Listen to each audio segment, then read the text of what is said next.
You've got to start with the customer experience. We've always put customers first. About 75% of our orders are from repeat customers.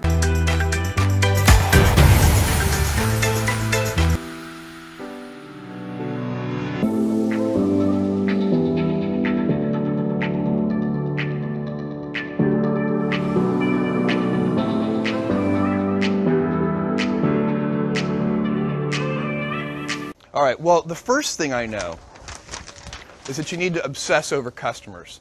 I can tell you that we have been doing this from the very beginning, and it's the only reason that Amazon.com exists today in any form.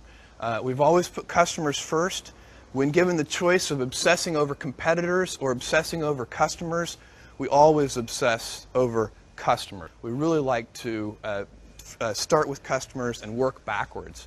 And again, that is the key thing that I know, and it covers a lot of other mistakes. If you're truly obsessed over customers, it'll cover a lot of errors. Any company that wants to focus on customers and put customers first, any company that wants to invent on behalf of customers has to be willing to think long term.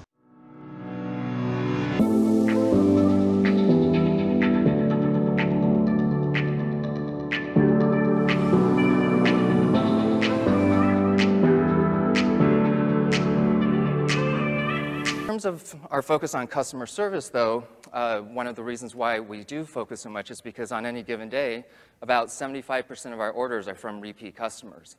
And our whole philosophy is take most of the money that we would have spent on marketing, on paid marketing, and instead put that into the customer experience, and then let the repeat customers and word of mouth be our true form of marketing. Well, it starts out with our policies. The first thing is our 1-800 number. You know, most websites, it's pretty hard to find contact information. Usually it's buried 5 links deep, and even then it's not a phone number, it's an email address. And we take the exact opposite approach because we actually want to talk to our customers. The telephone is actually one of the best branding devices out there. You have your customer's undivided attention for 5 to 10 minutes, and if you get the interaction right, like that's something they'll remember for a very long time, and also tell their friends and family about. You've got to start with the customer experience and work backwards to the technology. You can't start with the technology and try to figure out where you're going to try to sell it. And I've made this mistake probably more than anybody else in this room. What incredible benefits can we give to the customer? Where can we take the customer? Not starting with, let's sit down with the engineers and figure out what awesome technology we have, and then how are we going to market that. Honor, respect, care for, protect, and reward your employees, regardless of title or position. And in turn, they will treat each other and their external customers in a warm, in a caring, and in a hospitable way. This causes external customers to return, thus bringing joy to shareholders. Show that you value your employees as individuals, not just as workers.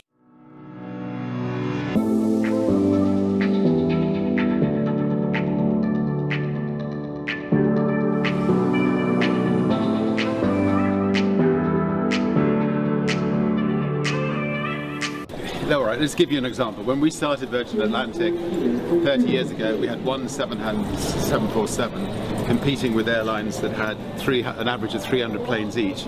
Every single one of those airlines have gone bankrupt because they didn't have customer service. Everything in the end comes down to customer service and the people who are serving you, and whether they're proud of the company, and you know, the only way that you can actually have people working on in a company that are proud of it is if you give them the tools.